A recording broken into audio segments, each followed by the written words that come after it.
Damos gracias a Dios que una vez más nos tiene aquí. Gracias especialmente por los invitados, por las invitadas que están aquí entre nosotros, primera, segunda, tercera vez.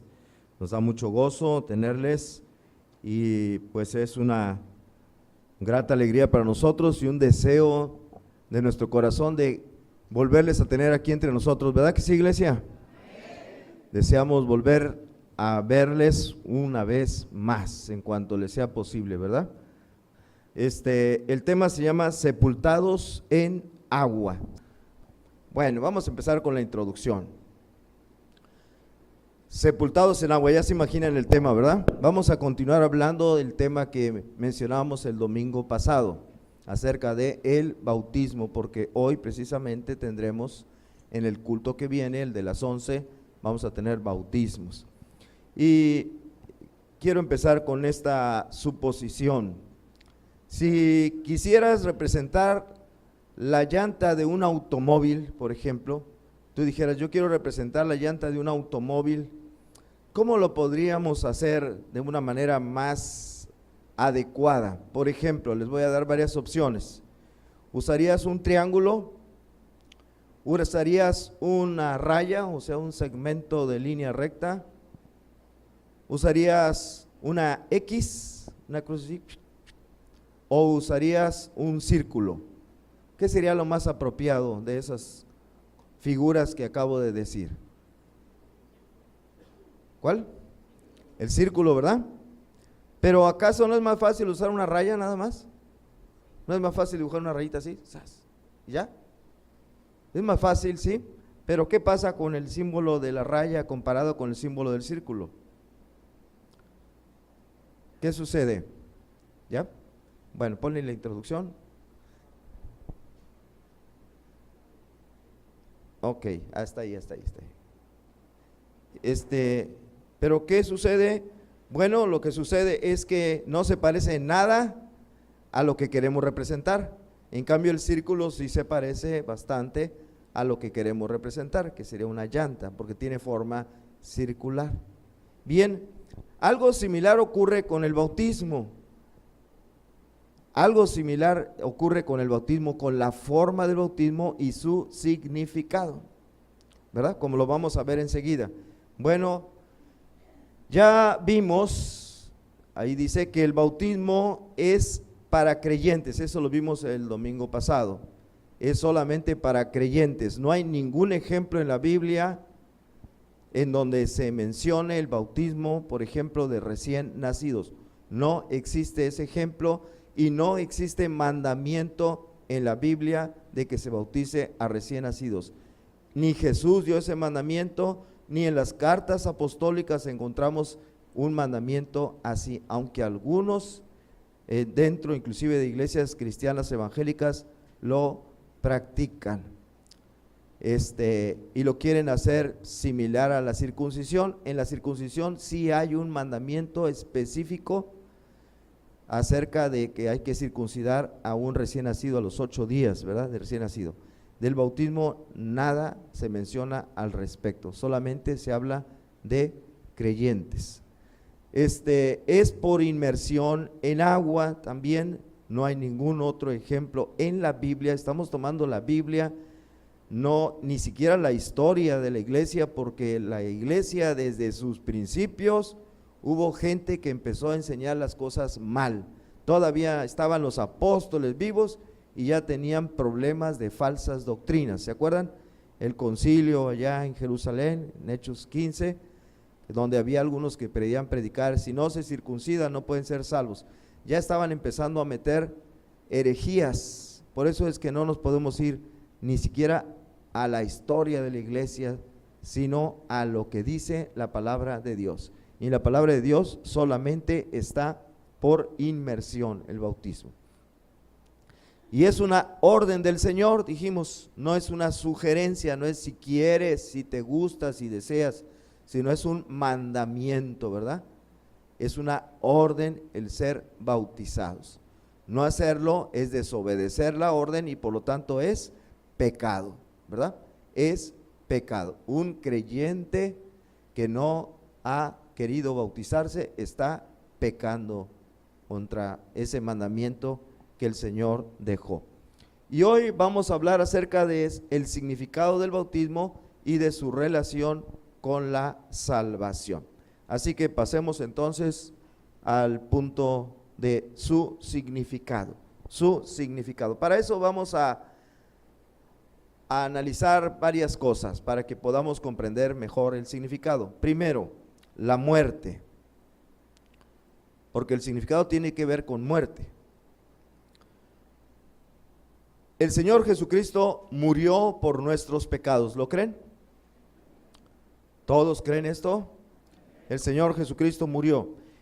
El profeta Isaías, más de 700 años antes de Cristo, o sea, antes de que Jesucristo naciera allá en Belén, él ya había profetizado acerca de la muerte de Cristo. Vamos a leer una parte de esa profecía. Dice Isaías 53, del 4 al 7. Ciertamente llevó él nuestras enfermedades y sufrió nuestros dolores, y nosotros le tuvimos por azotado, por herido de Dios y abatido. Aquí ya está diciendo Isaías el sufrimiento que iba a pasar el Señor Jesucristo. Iba a ser herido, iba a ser abatido, y la gente iba a pensar que era Dios el que lo estaba castigando, ¿verdad? Pero no es así. Dice, mas él herido fue por nuestras rebeliones, molido por nuestros pecados, no por los de él, porque él no tuvo pecado. El castigo de nuestra paz fue sobre él, y por su llaga fuimos nosotros curados. Todos nosotros nos descarriamos como ovejas, cada cual se apartó por su camino, mas Jehová cargó en él el pecado de todos nosotros. Angustiado él y afligido, no abrió su boca, como cordero fue llevado al matadero. Ahí estaba Isaías profetizando la forma en que iba a morir el Señor Jesucristo. No iba a ser en un accidente, no iba a morir ahogado, no iba a morir de un infarto al corazón, iba a morir de una manera cruenta, ¿verdad? Dice, fue llevado al matadero, fue azotado, fue herido, pero todo eso lo sufrió por nuestros pecados, dice. El herido fue por nuestras rebeliones, molido por nuestros pecados. Eso es lo que estaba profetizando Isaías, y hay más todavía que adelantito lo vamos a ver. Y esta profecía se cumplió. La profecía que estaba diciendo Isaías, sí se cumplió. Nosotros somos, ahora ya que vivimos en este año 2018, podemos comprender perfectamente lo que estaba diciendo Isaías. Por ejemplo, Lucas nos narra cuando se cumple cuando está siendo crucificado el Señor Jesucristo para morir. Lucas capítulo 23, versículos 33 y 34, y dice, y cuando llegaron al lugar llamado de la calavera, le crucificaron allí, y a los malhechores, uno a la derecha y otro a la izquierda, y Jesús decía, Padre, perdónalos. Ahí estamos viendo cómo se cumple la profecía de Isaías. Él está siendo crucificado, está muriendo por nosotros. Y por cierto, de pasadita, notamos que mientras él era martirizado, mientras la gente enfrente de él se estaba burlando, lo estaba escarneciendo, dice la Biblia, él decía, no dice dijo, dice decía, quiere decir que lo estaba repitiendo, Padre, perdónalos, porque no saben lo que hacen. Padre, perdónalos, Padre, perdónalos. Y es que el ministerio de Jesús aquí en la tierra, un ministerio de perdón, ¿sí o no? Fue un ministerio en donde Él vino a traer, a conseguir el perdón para nosotros, el perdón de Dios para nosotros. Ese fue su ministerio, el perdón, el perdonar. De manera que Cristo, digamos, digámoslo así, puede ser sinónimo de perdón. Y un cristiano que se llama cristiano, ¿de dónde viene el nombre cristiano? De Cristo, ¿verdad? Entonces un cristiano se debe distinguir por su capacidad para perdonar, ¿verdad? Porque así es Cristo. Él vino a conseguir el perdón para nosotros. Entonces un cristiano nos debemos distinguir por perdonar las ofensas, perdonar las heridas, perdonar las faltas que cometan, los agravios, los engaños, perdonar las inclusive cuestiones económicas que nos lleguen a hacer algo así, ¿verdad? Perdonar. Un cristiano que no sepa perdonar es como un nadador que no sepa nadar. Lo echamos a la alberca y se ahoga. Pero tiene todo el conocimiento para saber cómo se debe nadar. Sabe cómo debe mover los brazos, sabe cómo debe mover las piernas y los pies, sabe cómo debe salir para respirar, ¿verdad? Con la boca, no con la nariz, etcétera. Sabe muy bien toda la técnica, pero si lo aventamos al agua se ahoga. Así hay algunos que se llaman cristianos, saben muy bien cómo se debe perdonar al hermano. A ver, si yo les pregunto, ¿se debe perdonar hasta 7 veces a un hermano que peque contra nosotros? ¿Qué dijo Jesús? No te digo que hasta 7. Ya ven que sí saben, ¿verdad? Sabemos muy bien la teoría de cómo perdonar, cuántas veces perdonar, pero no seremos como el nadador que lo aventamos al agua y se ahoga.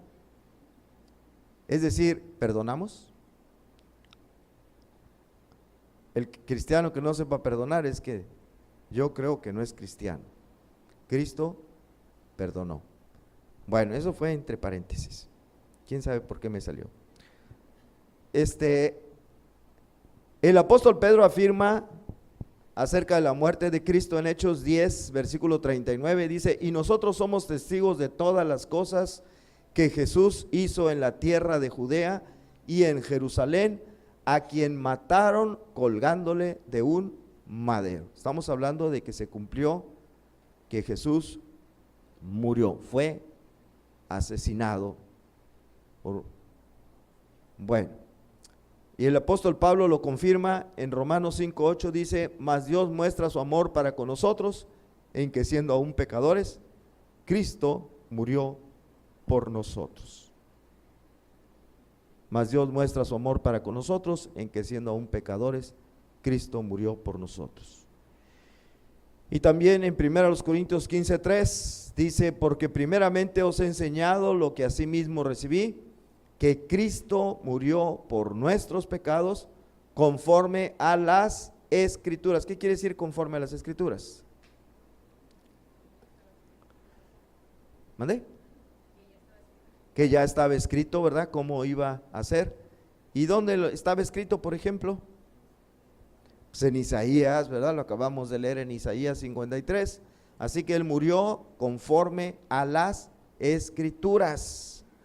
No murió de un paro cardíaco o paro respiratorio, no murió ahogado, ¿verdad? En el mar o en algún río, no murió de otra forma, murió conforme estaba profetizado en las Escrituras.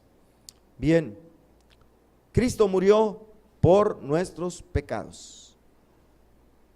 Ahora, a la semejanza de Cristo, el creyente también ha muerto. Espero que todos ustedes hayan muerto. Yo también. Estamos hablando espiritualmente, ¿verdad? No se espanten. Romanos 6 al 7. Dice, y el 11a, sabiendo esto, que nuestro viejo hombre, ¿qué es eso del viejo hombre?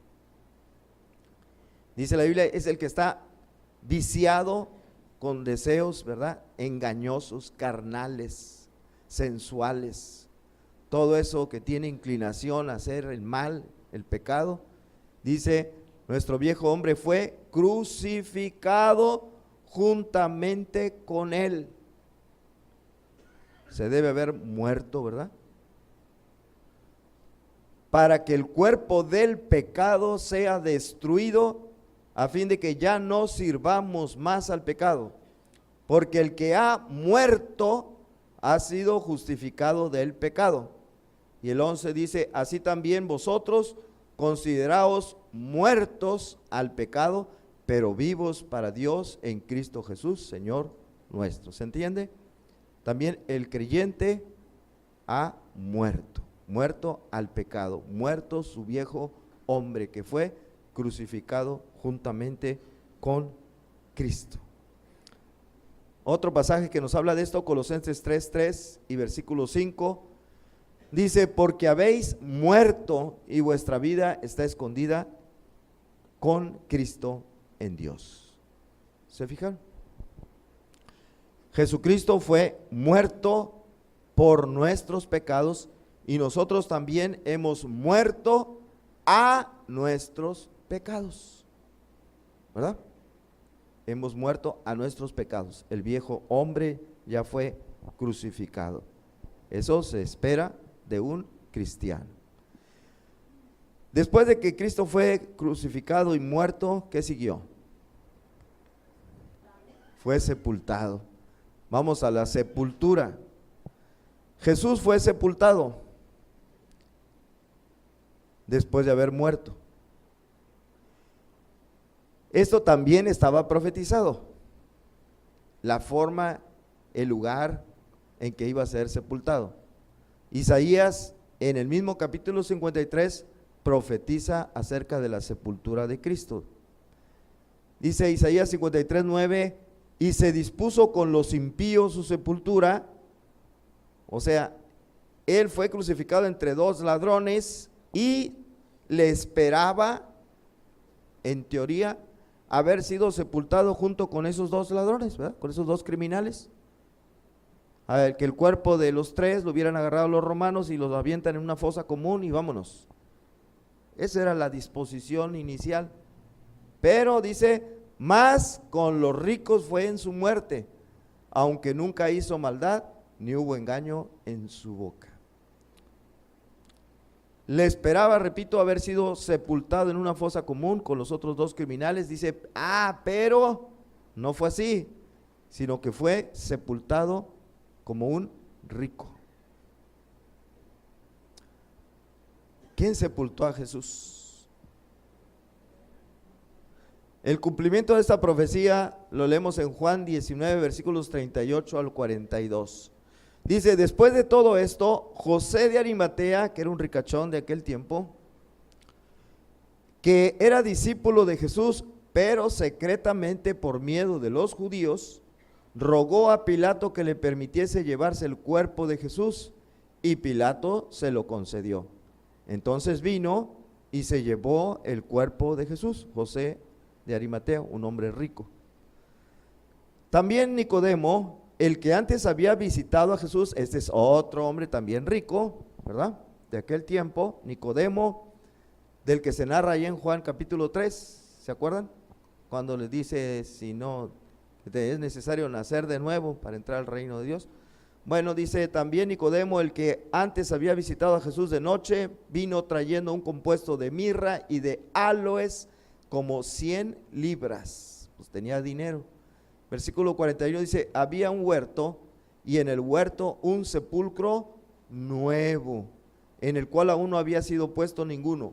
Allí pues, por causa de la preparación de la Pascua de los judíos y porque estaba cerca, pusieron a Jesús. ¿Se fijaron? Entonces él fue sepultado conforme a las Escrituras, así como estaba profetizado que iba a ser sepultado, así fue sepultado.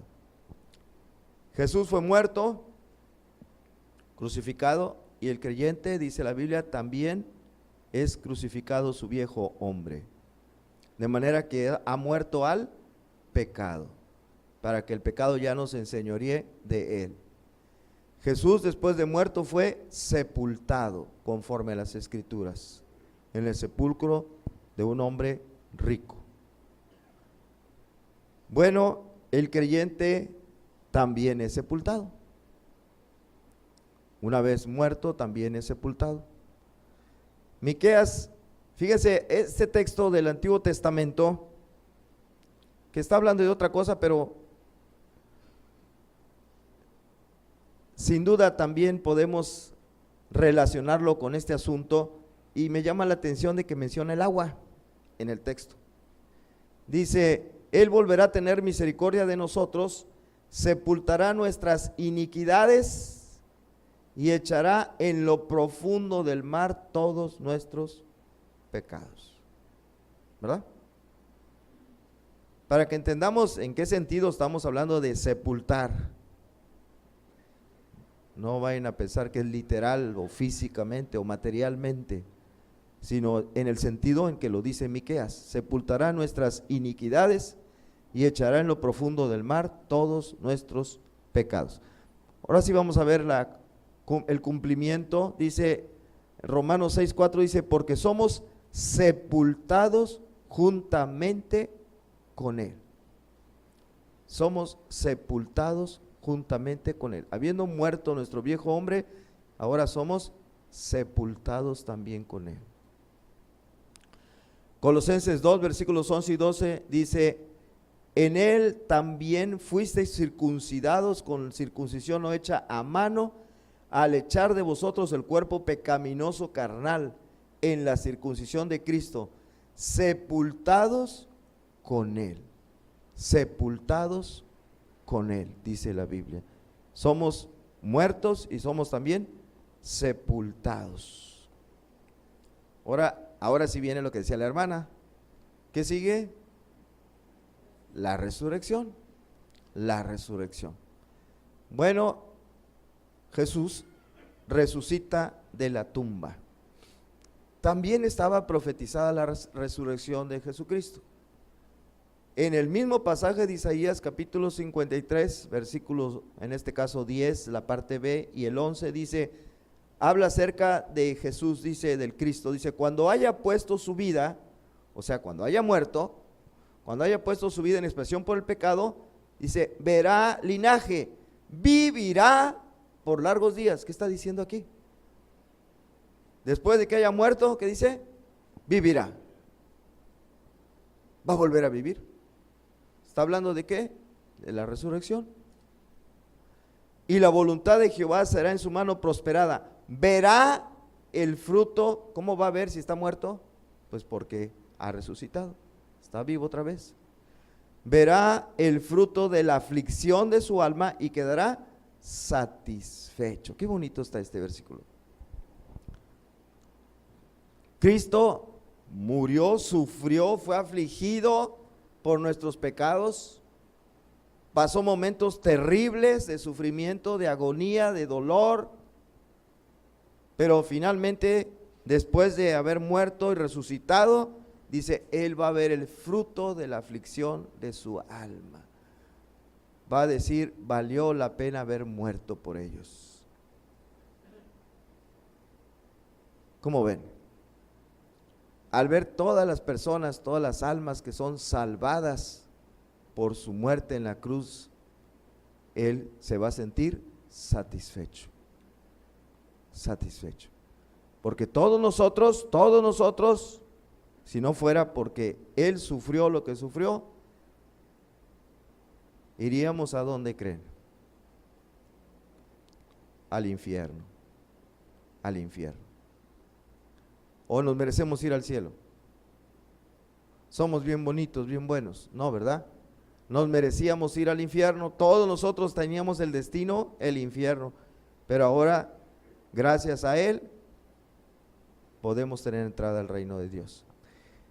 Y entonces por eso dice, va a haber el fruto, y nosotros somos ese fruto,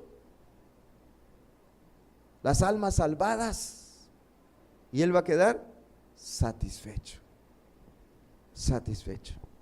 Valió la pena salvarlos.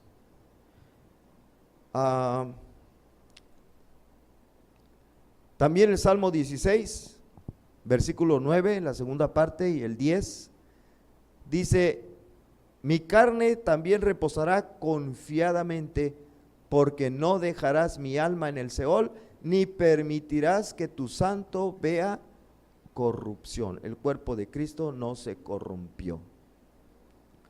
No se lo comieron los gusanos, como decimos, ¿verdad? Porque estaba profetizado, dice, no verá corrupción. No permitirás que tu santo vea corrupción. Bueno, esa es la profecía. Ahora vamos al cumplimiento. Mateo 28, 1 al 7 dice, pasado el día de reposo, Al amanecer del primer día de la semana vinieron María Magdalena y la otra, aquí me faltó María, tenía acento pero faltó la I, a ver el sepulcro. Y hubo un gran terremoto, porque un ángel del Señor descendiendo del cielo y llegando, removió la piedra y se sentó sobre ella. Su aspecto era como un relámpago y su vestido blanco como la nieve. Y de miedo de él, los guardas temblaron y se quedaron como muertos. Mas el ángel respondiendo dijo a las mujeres: no temáis vosotras, porque yo sé que buscáis a Jesús, el que fue crucificado. No está aquí, pues ha resucitado como dijo. Y luego me brinco un poquito y dice: id pronto y decid a sus discípulos que ha resucitado de los muertos, y aquí va delante de vosotros a Galilea, allí le veréis. Allí le veréis. Se cumple la profecía de que él iba a volver a vivir después de haber estado muerto, que su cuerpo no iba a recibir corrupción. Resucitó. En Juan 20, 19 al 20 dice: cuando llegó la noche de aquel mismo día, o sea, cuando resucitó, el domingo era primero de la semana, el primero de la semana, estando las puertas cerradas en el lugar donde los discípulos estaban reunidos por miedo de los judíos, vino Jesús y puesto en medio les dijo: paz a vosotros. Y cuando les hubo dicho esto, les mostró las manos y el costado, y los discípulos se regocijaron viendo al Señor. Una trivia: ¿por qué les mostró las manos? ¿Qué tenían que verle en las manos? Si yo les digo: vean mis manos, dicen: pues sí, son manos comunes y corrientes, ¿verdad? O más corrientes que comunes. Pero ¿qué tenían esas manos de Jesús? Las marcas de los clavos que habían sido atravesados. ¿Y el costado? O sea, está un poquito más difícil. ¿La qué? La lanza con la que le habían atravesado al último, ¿verdad? Un soldado romano, para asegurarse de que estaba muerto. ¿Se acuerdan? Entonces digo: vean mis manos, vean mi costado. No es un fantasma, no es otra persona, soy yo, ¿verdad? Y entonces ellos, ¿qué pasó? Se regocijaron viendo al Señor. Jesús murió, el creyente también ha muerto al pecado, su viejo hombre ha sido crucificado con Cristo. Jesús fue sepultado, el creyente también fue sepultado con él, dice, ¿verdad? Y luego, espiritualmente hablando, Jesús resucitó de entre los muertos. ¿Y qué creen? ¿Y los creyentes qué? Creyente también resucitará. Primera Tesalonicenses 4, versículos 13 al 16, es uno de los pasajes quizá más conocidos que hablan de la resurrección de los creyentes.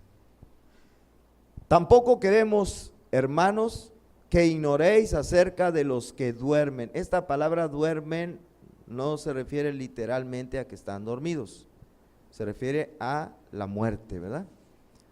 No quiero, dice, que ignoréis acerca de los hermanos en Cristo que ya murieron, para que no os entristezcáis. Pues, ¿quién se pone triste porque alguien se durmió, verdad? No, no. Es porque ya está muerto. Para que no os entristezcáis como los que no tienen esperanza. Porque si creemos que Jesús murió y resucitó, así también traerá Dios con Jesús a los que durmieron en él. Por lo cual os decimos esto en palabra del Señor, que nosotros que vivimos, que habremos quedado hasta la venida del Señor, no precederemos a los que durmieron, o sea, a los que ya murieron, porque el Señor mismo, con voz de mando, con voz de arcángel y con trompeta de Dios, descenderá del cielo, y los muertos en Cristo resucitarán primero. ¿No les gusta decir un amén fuerte aquí por esto? ¿Verdad que sí? Es la esperanza que tenemos, es lo que nos consuela cuando estamos en los funerales, ¿verdad? Tenemos un mensaje de esperanza que predicar cuando estamos en un funeral. no un mensaje de tristeza y fíjese, ya se murió, ¿verdad? Sino un mensaje hasta de alegría. Y por eso hasta cantamos, ¿verdad? En los funerales nos ponemos a cantar. Bueno, muy bien. Por eso el creyente también resucitará como Cristo resucitó. Así que resumiendo, Jesús murió por nuestros pecados, fue sepultado y resucitó al tercer día. ¿Lo creen? ¿No se oyó? ¿Lo creen? Ahora sí, más o menos. Muy bien. También el creyente ha muerto al pecado, fue sepultado y un día resucitará cuando Cristo venga de nuevo. Mientras tanto, vive una vida nueva en Cristo. ¿Amén también? Bueno, ¿se fijaron? Ahora, ¿por qué hice este repaso? ¿Por qué dije esto? ¿Por qué recordé que Jesucristo murió como también el cristiano ha muerto al pecado? Jesucristo fue sepultado como también el cristiano es sepultado con él, y Jesucristo resucitó como también el cristiano resucitará. ¿Por qué dije esto? Bueno, porque ya después de haber dicho esto, estamos en condiciones de entender el significado bíblico del bautismo. Bíblico. Ustedes pueden consultar un diccionario o pueden leer algún libro de otra cosa o alguna doctrina de alguna iglesia, no sé. Pero si ven la Biblia, el significado que da la Biblia al bautismo es lo que vamos a ver nosotros, ¿verdad? No lo que cree una persona o una determinada iglesia o denominación, sino lo que dice la Biblia, qué significado tiene el bautismo. El bautismo, dice, ahorita lo vamos a comprobar, es un símbolo. Por eso empecé diciéndole cómo representarían ustedes a una llanta de un automóvil, ¿se acuerdan? Fue lo primero que les pregunté. ¿Con qué símbolo representarían mejor a la llanta de un automóvil? ¿Con un triángulo? ¿Con una raya? ¿Con una X? ¿O con una circunferencia, con un círculo? Me dijeron, pues el círculo, ¿verdad? Bueno, el bautismo también es un símbolo de algo que ya ha ocurrido en nuestra vida, la muerte, la sepultura y la resurrección de nuestro Señor Jesucristo y de nosotros los creyentes. ¿Ok? ¿Se entiende? Es un símbolo de la muerte, la sepultura y la resurrección de Jesucristo y de nosotros también. Cuando nos bautizamos, estamos confesando que creemos que Cristo murió por nuestros pecados, como también nosotros hemos muerto al pecado, que Él fue sepultado y que resucitó al tercer día, como nosotros también resucitaremos en el día en que el Señor así lo vaya a indicar. Lo creemos, estamos confesando eso a la hora de bautizarnos, porque eso significa el bautismo. Vamos a leerlo, ¿dónde está? Romanos 6, versículo 3 al 5, fíjense. Pregunta el apóstol Pablo a los romanos: ¿o no sabéis que todos los que hemos sido bautizados en Cristo Jesús, hemos sido bautizados en su muerte? Porque somos sepultados juntamente con Él para muerte por el bautismo, a fin de que como Cristo resucitó de los muertos por la gloria del Padre, así también nosotros andemos en vida nueva. Porque si fuimos plantados juntamente con Él, es otra manera de decir sepultados, ¿verdad? Plantados juntamente con Él en semejanza de su muerte, así también lo seremos en la de su resurrección. ¿Cómo se lleva a cabo el bautismo en la Biblia? Por inmersión.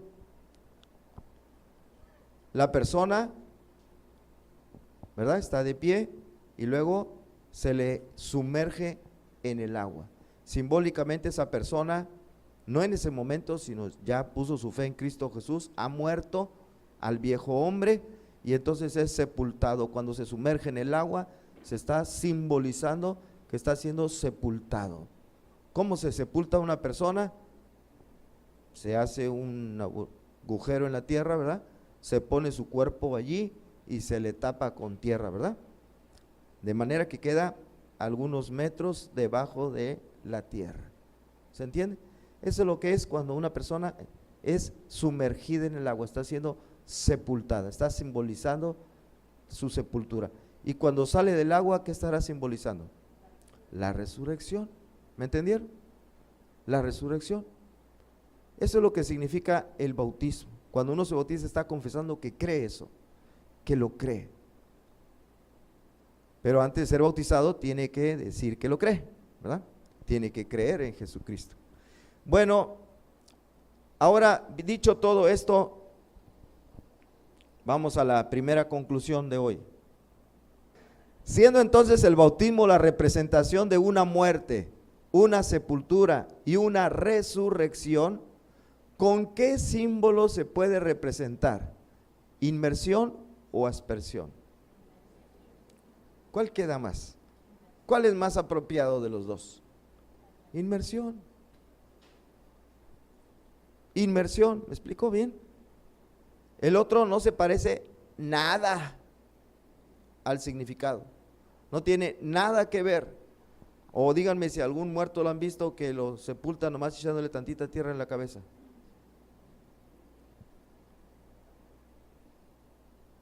Inmersión es la respuesta. ¿La aspersión es más fácil, sí o no? Sí. Como es más fácil dibujar una raya, sí o no. Es más fácil dibujar una rayita así nomás, ya. O una X. Hay gente que no sabe escribir, cuando firma le dice, pues ponga una X ahí donde dice firma, ¿verdad? Pone ahí, chas, chas. Es más fácil dibujar una raya, pero para nada se parece a una sepultura, la aspersión. Como tampoco la raya en nada se parece a una llanta. ¿Quedó claro? Bueno, entonces vamos al otro punto, el bautismo y la salvación. ¿Es el bautismo un requisito para la salvación? El que no sea bautizado no puede ser salvo. Algunas iglesias enseñan que sí.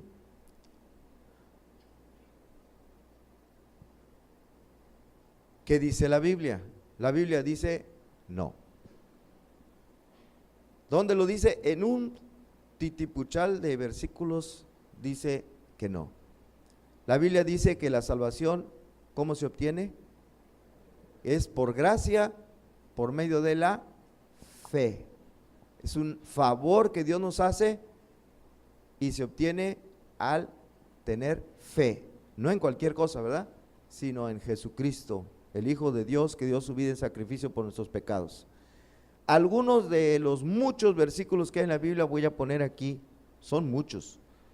La salvación o vida eterna, como le quieran llamar, se obtiene por la fe. Juan 3:36 dice, el que cree en el Hijo tiene vida eterna, pero el que rehúsa creer en el Hijo no verá la vida, sino que la ira de Dios está sobre él. ¿De qué habla? Fe. Juan 6:47, de cierto os digo, el que cree en mí tiene vida eterna. No menciona el bautismo, ¿verdad? El que cree en mí tiene vida eterna. Lucas 7:48 y 50. Y a ella, aquí está hablando Jesús, le dijo, tus pecados te son perdonados. Pero él dijo a la mujer, tu fe te ha salvado. Ve en paz. Jesús le aseguró la salvación a esta mujer. ¿Por qué fue salva? Por su fe. Hechos 16, 30 y 31, aquí está el carcelero de Filipos, dice, y sacándolos les dijo, señores, ¿qué debo hacer para ser salvo? Ellos dijeron, cree en el Señor Jesucristo y serás salvo tú y tu casa. Híjoles, déjenme dar la vuelta, pues no se vayan a pasar. Ok. Romanos 5:1 dice, justificados pues por la fe, tenemos paz para con Dios por medio de nuestro Señor Jesucristo. Justificados por la fe. por la fe. Otro más, Efesios 2, versículo 8, y falta aquí poner el 9 también. Dice, porque por gracia sois salvos por medio de la fe, y esto no de vosotros, pues es don de Dios, no por obras para que nadie se gloríe. No por obras para que nadie se gloríe. Es solamente por fe, por medio de la fe. Somos salvos por gracia, por medio de la fe. Un ejemplo, muy rápidamente para ilustrar esto. Lucas 23, 42 y 43.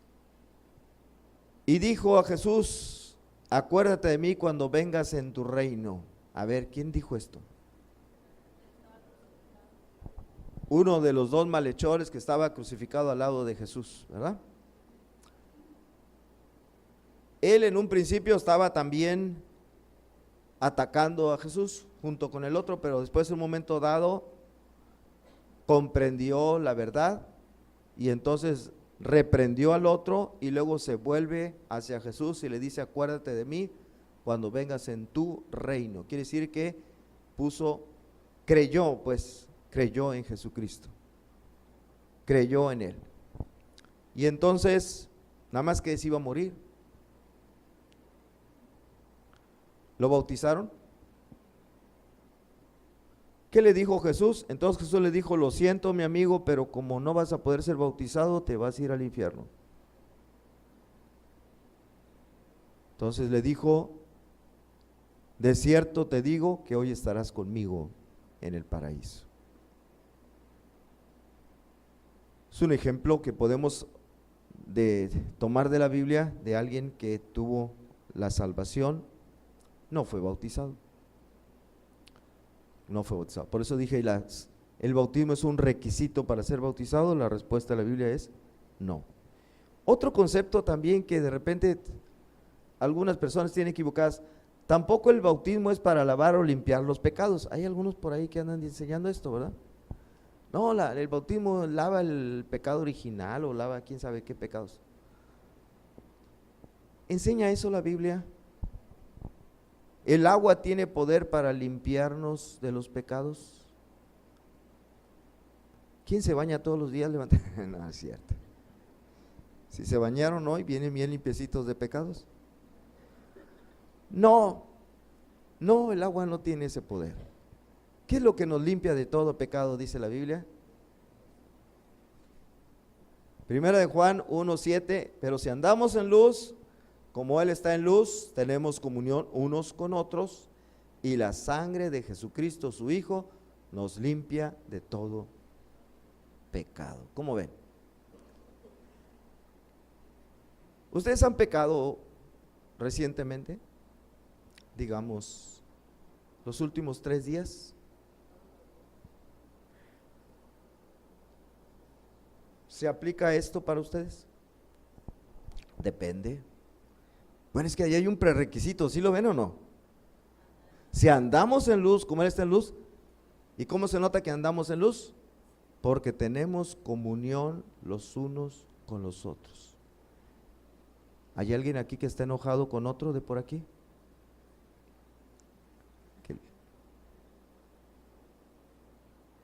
Si andamos en luz, tenemos comunión unos con otros, la sangre de Jesucristo nos limpia de todo pecado. Acuérdense de la oración de Jesús, el Padre nuestro. ¿Cómo debemos orar? Perdónanos, ¿qué? Como nosotros perdonamos a nuestros deudores. Ahora, esto no tiene que ver con la salvación, tiene que ver con tener una correcta relación con Dios. Y para tener una correcta relación con Dios, tenemos que tener una correcta relación con nuestro prójimo. Y entonces le podemos pedir a Dios que nos perdone los pecados que hayamos cometido para tener una relación correcta con Dios. Se los voy a poner así, porque ustedes no se vayan a confundir y decir, entonces ya estoy condenado y me voy a ir al infierno. No.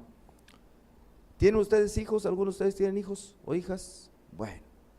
¿Alguna vez su hijo se ha portado mal? ¿Los ha hecho enojar por alguna conducta así de esas Híjole, Adamaris, tu papá se acaba de reír sospechosamente, ¿eh?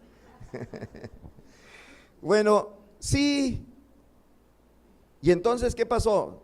Hay una relación por ahí mala entre los padres, o el papá o la mamá, y el hijo o la hija, ¿verdad? No, ni se quieren hablar, o no sé. ¿Dejó de ser su hija o dejó de ser su hijo? No, pero no hay una buena relación. Y esos casos hay muchos, muchos, de hijos que no se están llevando bien con sus padres el día de hoy. Y a lo mejor aquí en la iglesia está pasando eso. Hijas e hijos que con sus papás no se llevan bien, pero siguen siendo sus hijos y sus hijas, ¿sí o no? De eso no se pueden quitar. Y siguen siendo sus papás. Así pasa con Dios. Pecamos. Al pecar estamos en una mala relación con nuestro Padre. Seguimos siendo sus hijos, seguimos siendo salvos, pero no estamos en una buena relación con Él. Entonces, ¿qué debemos hacer? Pedirle perdón por los pecados. Pero no podemos pedir perdón por los pecados si no estamos en buena relación con unos con otros. ¿Cómo la ven? Estando bien, dice, la sangre de Jesucristo nos limpia de todo pecado. Jesús dijo, y cuando oréis, decid así, bla, bla, bla, bla, bla, bla, bla, y lo dice, perdónanos, así como también nosotros perdonamos a nuestros deudores. Y luego cuando termina la oración dice, porque si no perdonáis a los hombres sus ofensas, tampoco vuestro Padre perdonará vuestras ofensas, ¿no es cierto? No lo estoy inventando, así dice, así lo dijo Jesús. Si no nos hemos perdonado y reconciliado entre nosotros, tampoco Dios nos va a perdonar y va a seguir enojado con nosotros. Y vamos a estar en una mala relación con el Señor. Bueno.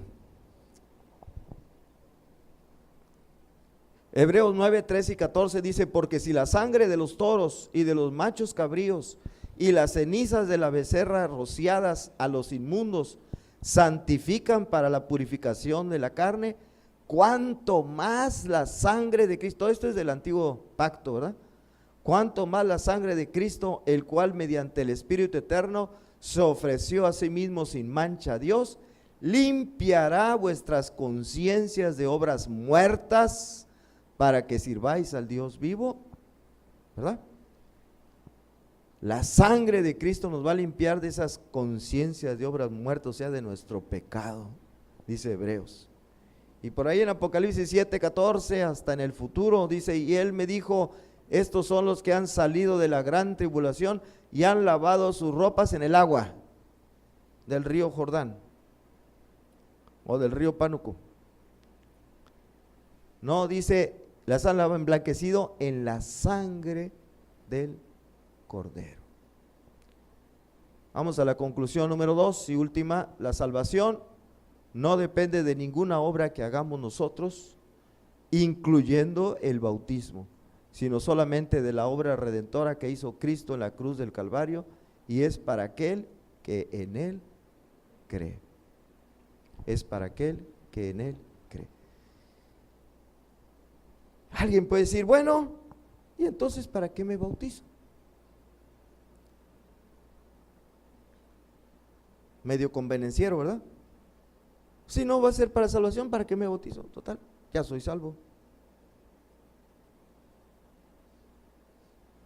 ¿Por qué me he de bautizar si no es para salvación?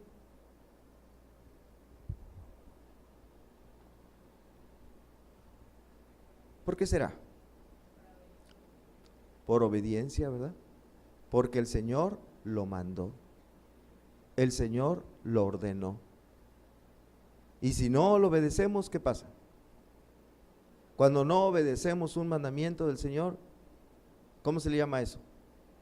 Pecado, pecado, pecado. ¿Y contra quién estamos pecando? Contra Dios. Estamos en mala relación con Dios, porque estamos voluntariamente pecando contra Dios. ¿Se fijan? Vamos a orar. Señor, te damos gracias por tu palabra. que no es mía, es tuya, fue tomado de tu libro que nos dejaste como un manual para nuestra vida. Y ese manual nos habla acerca de un mandamiento que es el bautismo. Bautismo para los creyentes. Todo aquel que ha puesto su fe en Cristo Jesús, tú has ordenado que sea bautizado en el nombre del Padre y del Hijo y del Espíritu Santo.